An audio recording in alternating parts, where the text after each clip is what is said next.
Thyme is a truly multi-purpose herb.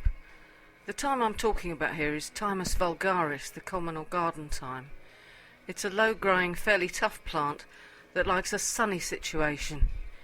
It comes in the standard green-leafed and also in variegated forms, which some people consider to be more attractive. But the important thyme oil, which is the source of all thyme's goodness, is found in both. Thyme is closely related to lemon thyme, but not to basil thyme. Remember that if you want to use thyme medicinally, it's important that it is grown organically so that its properties are not masked and you don't end up ingesting toxic ingredients such as pesticides by accident. Like most herbs, once it's established, it doesn't like to be moved, although you'll probably get away with it if you're moving it to a new position it likes. Thyme is one of those herbs that begs to be touched. Get down close to it and crush a few leaves to savour its rich, meaty fragrance. It's easy to see why it makes such a good herb for meat dishes, particularly beef. You can even use it instead of oregano or marjoram in Italian food. The fresh herb is so rich you may prefer to dry it by hanging it up in bunches somewhere with a good airflow and not too humid for culinary use, after which you should strip the leaves off the branches and store them in an airtight jar. Before I go into the medicinal uses of thyme, you need to be aware that thyme should not be used in large amounts, for example for tea or as a herbal remedy by pregnant women. A little bit used in cooking will do no harm, but for medicinal purposes you will be using rather more than a pinch. Thyme is an excellent herbal medicine for digestive and respiratory disorders. It's antifungal and is useful for treating both viral and bacterial infections. It's also antiseptic, expectorant, and can be used as a general tonic.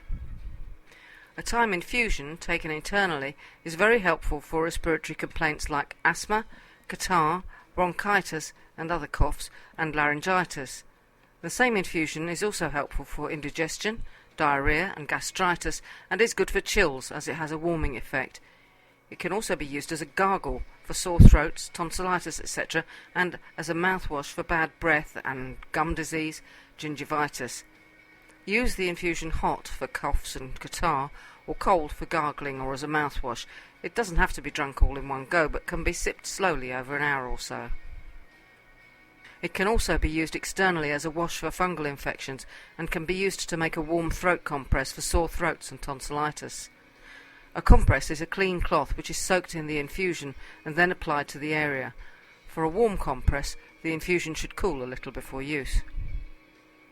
A steam inhalation is helpful in cases of tonsillitis, catarrh and general infections, also to help relieve muscle fatigue for ME sufferers. You can either use a few drops of the essential oil which you've bought in, or a good handful of fresh herb. Put the oil or crushed herb into a big flat bowl of boiling water and lean over it, covering both your head and the bowl with a towel to help keep the steam in. Another way is to have a hot steamy bath with the oil or herbs added to the water. In this case, put the herbs inside a muslin bag or something similar so you don't get covered in little bits of it. Thymol, the pink mouthwash used by dentists, was originally made from thyme. To make a mouthwash for general use, make a half-strength infusion using 2 teaspoonfuls of fresh leaves or a teaspoonful of dried to a cup of hot water. Leave to stand for 10 minutes, strain and use cold. The whole cupful, 1 mouthful at a time. Thyme essential oil is very strong and should not be used except for 2 purposes, unless you're a professional aromatherapist. I've already talked about steam inhalation. The other use is for those of you with children at school. Add a few drops to a bottle of sweet almond oil and comb a little through the hair night and morning to deter head lice or cooties. And that is my video about thyme.